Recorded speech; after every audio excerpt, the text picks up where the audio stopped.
வணக்கம் நண்பர்களே, good morning. இன்றைக்கி காலை உணவு ஒரு ஹெல்த்தியான ஃபுட்டு பார்க்கலாம். சிறுதானிய மாவு. இந்த மாவில் என்னென்ன கலந்துருக்கேன்னா, கம்பு, கேழ்வரகு, கோதுமை, கொண்டக்கடலை, இதெல்லாம் நானே ப்ரிப்பேர் பண்ணது.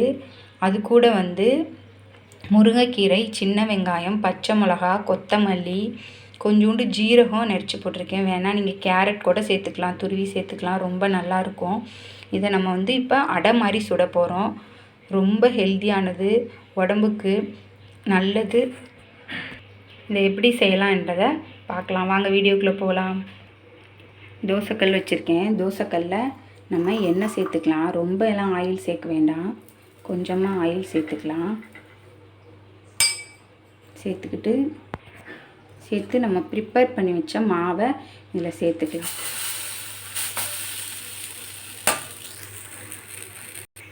நம்ம ரெடி பண்ணி வச்சுருக்க மாவை தோசைக்கல்லில் வச்சு இந்த மாதிரி தோசை சுடுற அளவுக்கு நம்ம பரப்பி வைக்க வேண்டியதான். இது வேகட்டும், கொஞ்சம் லேட் ஆகும்.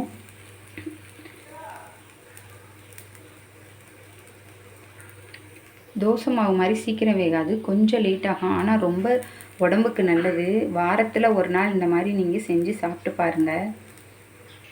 இந்த மாதிரி கலரில் மாறி வரும்.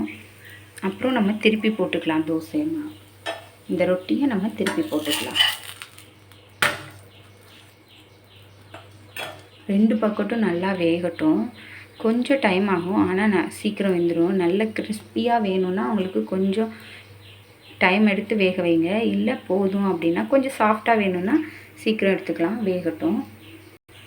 நாங்கள் சின்ன குழந்தையா இருக்கையில் இதையெல்லாம் எங்கள் வீட்டில் ரொட்டின்னு சொல்லுவாங்க. கேழ்வரகு ரொட்டி, சிறுதானிய ரொட்டின்னு சொல்லி செஞ்சு கொடுப்பாங்க. இப்போல்லாம் யாரும் குழந்தைங்களுக்கு அந்த மாதிரி செஞ்சு கொடுக்குறதில்ல. சின்ன குழந்தைங்களுக்கும் செஞ்சு கொடுத்திங்கன்னா விரும்பி சாப்பிடுவாங்க. உடம்புக்கும் ரொம்ப நல்லது.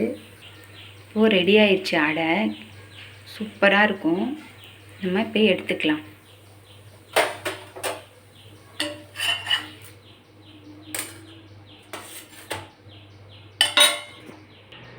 அடை ரெடி ஆயிடுச்சு. நீங்களும் செஞ்சு பாருங்கள். இதே மாதிரி உடம்புக்கு ரொம்ப நல்லது. உங்கள் குழந்தைங்களுக்கும் இதே மாதிரி செஞ்சு கொடுத்து எப்படி இருந்துச்சுன்னு கமெண்ட் பாக்ஸில் கமெண்ட் பண்ணுங்கள். என்னோடய சேனலை சப்ஸ்கிரைப் பண்ணுங்கள், லைக் பண்ணுங்கள், ஷேர் பண்ணுங்கள்.